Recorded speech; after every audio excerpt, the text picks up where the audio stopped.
সবাইকে স্বাগতম আমার চ্যানেলে। আজকের ভিডিওতে আমরা আলোচনা করব এক্সেলের অ্যাভারেজ ইফস ফর্মুলা। এই ফর্মুলাটি ব্যবহার করে আপনি নির্দিষ্ট কিছু শর্তের ভিত্তিতে ডেটার গড় বের করতে পারবেন।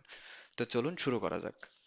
অ্যাভারেজ ইফস ফর্মুলাটি ব্যবহার করে আপনি একাধিক শর্ত পূরণ করে এমন সেলগুলির গড় বের করতে পারবেন। অ্যাভারেজ ইফস ফর্মুলাটির সিনট্যাক্স গুলো আমরা একবার দেখে নিই। সেক্ষেত্রে আমরা যদি অ্যাভারেজ ইফস ফর্মুলাটি লিখি তাহলে প্রথমে হচ্ছে অ্যাভারেজ রেঞ্জ, যে রেঞ্জের গড় আপনি বের করতে চান। ক্রাইটেরিয়া রেঞ্জ ওয়ান, যে রেঞ্জে আপনি শর্ত প্রয়োগ করতে চান।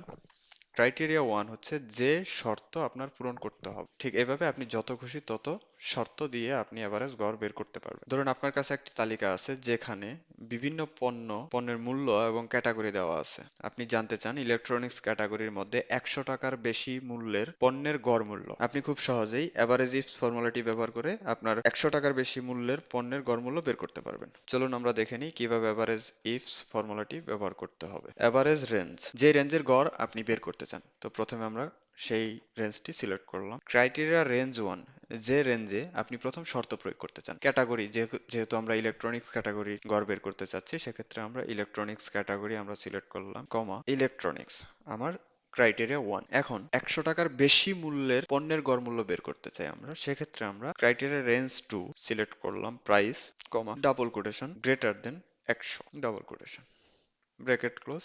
যখন এন্টার, তাহলে আমাদের কাঙ্ক্ষিত ফলাফলটি বের হয়ে আসবে। আশা করি আজকের ভিডিওটি আপনার অনেক ভালো লেগেছে।